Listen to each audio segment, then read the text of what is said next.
nama aku Alvina. Halo, namaku Anggi. Halo, nama aku Aprian. Halo, nama aku Glora. Halo, namaku Daniel.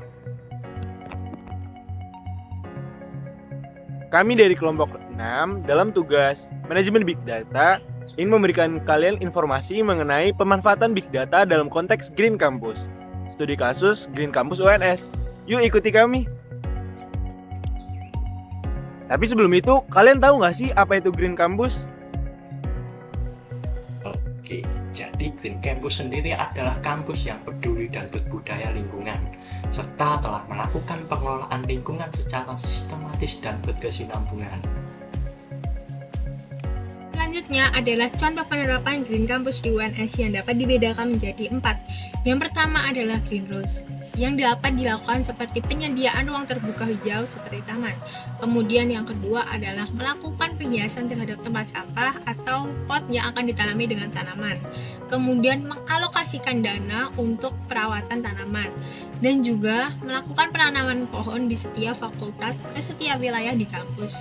Kemudian yang kedua adalah Green Attitude, yang dapat dilakukan seperti melakukan kampanye tentang penghematan energi seperti air bersih maupun listrik. Kemudian melakukan kampanye atau sosialisasi tentang pendauran ulang sampah. Kemudian juga dapat dilakukan dengan melakukan pendidikan terhadap lingkungan atau memberi informasi tentang lingkungan. Kemudian yang ketiga adalah Green Lifestyle, yang dapat dilakukan seperti melakukan pembatasan terhadap penggunaan kendaraan pribadi dan mengalihkan dengan kendaraan umum. Dan juga kampus juga menyediakan armada bus yang dapat digunakan untuk transportasi di dalam kampus. Kemudian juga melakukan kampanye tentang jalan kaki. Kemudian yang terakhir atau yang keempat ada Green Infrastructure atau infrastruktur hijau, yang dapat dilakukan dengan penerapan smart building dan juga membangun bangunan dengan minimal 4 lantai untuk meminimalisir penggunaan ruang terbuka hijau. Kemudian juga melakukan penggunaan pencahayaan alami atau ventilasi alami.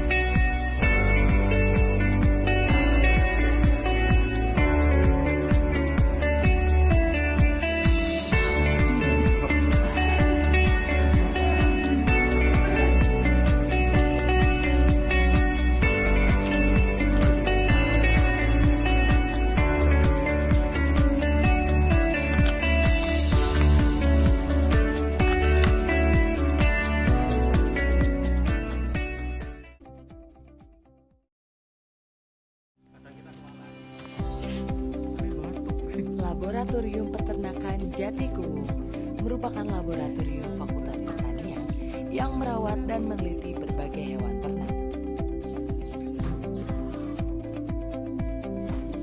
Semua kotoran hewan dikumpulkan untuk diolah menjadi pupuk.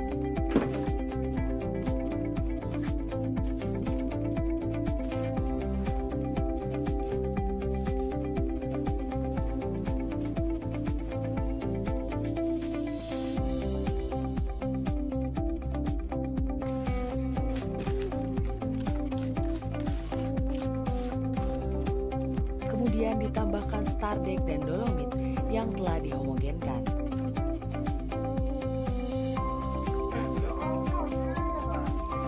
Setelah 1 minggu, dilakukan pengadukan. Pada minggu keempat setelah kotoran terdekomposisi dan menjadi tanah, dilakukan pengayakan dan pengemasan pupuk organik.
Menurut Sawitri 2019, Big Data adalah data yang memiliki volume, kecepatan, dan keragaman yang tinggi serta kompleksitas yang tinggi. Big Data memiliki konsep untuk mengumpulkan seluruh data yang akan dihasilkan, kemudian mengolahnya dengan tepat agar menghasilkan sebuah nilai yang diharapkan. Menurut jenisnya, Big Data dibedakan menjadi dua, yaitu data terstruktur dan data tidak terstruktur. Data terstruktur mengacu pada data yang telah tersimpan secara berurutan dan sistematis. Umumnya, data ini disusun dalam bentuk Excel atau spreadsheet. Data terstruktur yang dibuat mencakup seluruh data yang terjadi pada setiap aktivitas yang menggunakan internet. Sebagai contoh, ketika seseorang masuk ke dalam tautan di internet atau situs e-commerce, penjualan perusahaan, dan data diri karyawan. Adapun data tidak terstruktur merupakan data dengan bentuk yang tidak sistematis dan tidak teratur, serta tidak memiliki format yang jelas dalam penyimpanannya, sehingga sulit untuk membaca dan menganalisis data jenis ini. Umumnya, data tidak terstruktur memiliki beberapa sumber dan kombinasi data seperti gambar, teks, video, dan lain-lain. Contoh data tidak terstruktur yang sering kita temui pada salah satu media sosial, seperti gambar postingan, komentar, jumlah pengikut, dan aktivitas digital lain yang ada dalam akun penggunanya.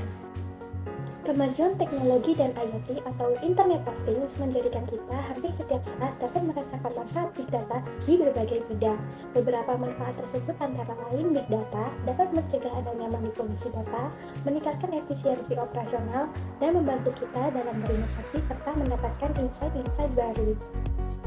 Yang berikutnya adalah pemanfaatan Big Data dalam Green Campus. Yang pertama terkait dengan RTH atau ruang terbuka hijau, yaitu dengan memantau serta mengoptimalisasikan ruang terbuka hijau di kampus.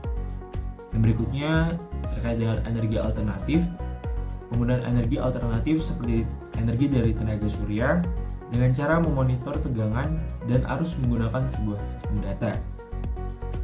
Yang berikutnya adalah penghematan energi, yaitu dengan mengurangi biaya operasional kampus serta melakukan penghematan energi, misalnya seperti penggunaan peralatan listrik yang hemat energi. Next, yaitu pemanfaatan Big Data dalam Green Campus UNS. Yang pertama ada barcode tanaman, di mana barcode tanaman ini bertujuan untuk mengetahui persebaran tanaman yang ada di UNS. Yang kedua yaitu efisiensi energi listrik dengan cara lampu-lampu jalan di dalam UNS ini menggunakan sistem timerisasi. Next. Inovasi penerapan manajemen Big Data dalam Green Campus diantaranya yaitu pembuatan website resmi kampus yang memuat informasi tentang segala jenis tanaman yang ada di kampus dan rancangan perkembangan kampus sebagai Green Campus. Selanjutnya yaitu pemantauan penggunaan listrik dari AC dan lampu secara keseluruhan, sehingga dapat dilakukan evaluasi tingkat efisien penggunaan listrik di kampus. Hal tersebut mendukung program dari Green Campus, salah satunya yaitu penghematan energi, seperti energi listrik. Dan yang terakhir yaitu pemantauan dan pengumpulan data mengenai tingkat karbon dioksida akibat kendaraan bermotor di area kampus dalam rentang waktu tertentu. Hal tersebut dapat dimanfaatkan dalam mendukung program Green Campus untuk mengetahui tingkat kualitas udara di lingkungan kampus.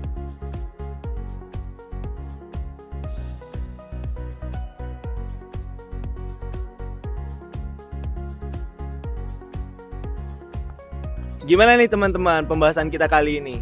Menarik banget bukan? Namun sudah saatnya untuk kami pamit undur diri. Sekian dari kami, terima kasih, sampai jumpa lagi. Dadah! Dadah!